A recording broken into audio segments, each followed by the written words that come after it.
And welcome to Pulp Mythos. I'm Brian, and I'm here discussing The Girlfriend Experience Season 3, Episode number 3, titled Deepfake. If you've not hit the sub button or the bell, please do so. I'm going to be doing these reviews every single week. Leave a comment and a like. That really helps push the video, and I'm going to go ahead and get started. I would say that this episode was probably more interesting than the first two combined, to be honest. A lot happens. It's a pretty dense 30 minutes of television. And we get 3 clients this week, 1 returning and then 2 new, both tying into the whole plot line of Iris. During the day, she works for this company, NGM, and they're trying to develop this AI that can understand and replicate human emotion. And in the evening, she's an escort, and she's using that job to, collect data. She's collecting data on her clients, and she's now starting the process of feeding that into the program that she's trying to develop. The first client, and it's at the very beginning of the episode, they jump right into it. She goes to a guy named Brett, and he's an American. I guess he's an athlete, or he was an athlete. He goes into it a little bit. I know he's into baseball. He's watching a baseball game during the episode, but basically there was a lot going on in this scene. When she first gets in the room, he quickly makes the point that one of the reasons he's there is to get away from American women, and she immediately changes her accent to be that of a, local there in London. So she now all of a sudden has a British accent. Throughout their time, he gets to a point where tells her, make me mad. That's, I guess, his thing. And she tries, it doesn't work. She ends up going into the bathroom, collects herself, and when she comes back and she tries again, she continues to fail, but her phone falls. Now, this was interesting because I wasn't quite sure if this was intentional. I don't think it was. I think it was an accident. But she thinks quick on her feet, and she basically, when he sees that their experience was being recorded, he freaks out, and then she basically is like, "Oh, well, aren't you mad now?" Leading him to think that this was all planned in order to give him what he asked for, when in reality we know she is in fact collecting data on these guys, and she's using it for this AI she's trying to develop. Now, she ended up getting 2 stars from Brett, which I thought was funny, because she ends up meeting with Paul later, who's a client from the first episode, and my immediate thought was, she's only there with Paul because she needs more, better stars. He was rating her much higher. Not really sure what the Paul scene was really for. She's sort of being mean to him. I know he's into, I guess, being dominated, but other than the star thing, I really don't know the purpose of continuing to show the character and that sort of dynamic. I don't know how it feeds into the bigger story, but I don't know. Maybe he'll pop up again, and it will. We also get a scene where she's watching a news story, and the politician she was with in the second episode, he seems to be some controversial figure. I didn't really hear exactly what was going on in the news story, but she basically references the fact that she thought it was a deepfake, false. Whether or not it was, I don't know. Based on the previews, clearly the politician's going to play a bigger role later. She's going to continue to meet with him, and this show does enjoy it, dealing with, politics. So I'm assuming that that storyline will be possibly as big as what NGM is trying to create, and then when the escort service learns the truth that she's collecting this data. I think all those stories will interconnect in a big way, and this was just another little piece to that puzzle. She gets a phone call from, I believe, her sister, and she basically says that it appears the doctors are going to go ahead and diagnose their father with Alzheimer's. It's in his genetic, one of the genetic markers in his DNA or whatever, and she basically was like, well, I'm going to get tested as well, and if I have it, I won't have kids. Iris is basically telling her that's a little dramatic, but it's a quick scene. We know that the whole idea of her father's Alzheimer's, dementia, whatever, is a big part of her investigating and getting into the science of the brain and how it works. It seems to be a big part of that story. So it will be interesting to see where this story goes. There's a lot of techno talk in terms of the technology they're using and the AIs, and the fact that you create two programs that sort of, I want to use the word battle each other. That's not really the proper term, but basically play off each other and grow and learn and get better.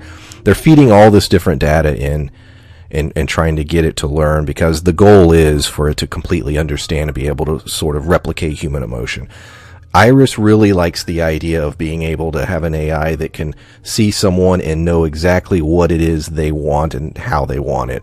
And this ties into that. Like I said, there's several scenes where they discuss this program, and we even get the scene where she is working at the house, at her apartment or whatever, where she takes the data from Brett and she's feeding that into the system. The end of the episode, we get a little bit of setup for some potential drama later, in that she ends up in a party while she's doing her evening job, and her boss of I don't know if he's the head guy of NGM or just sort of her little division, but basically he's at the party, and I'm curious if that's going to bleed over. You know, is he going to learn how she's collecting this data? I don't know how that's going to play out, but it is very interesting. Now, leading up to that, I want to talk about the character of Rupert, because he was a very interesting guy. Everything in that last 5 or so minutes was very bizarre, and I'm going to go into that right now. So she has another client, a guy named Rupert, picks her up. Everything seems, normal. As they're heading to this party, we see people just sort of standing almost like model/statues. Okay, fine. It's a guy with a lot of money. He's throwing this big party. He hired a bunch of models to basically perform for him.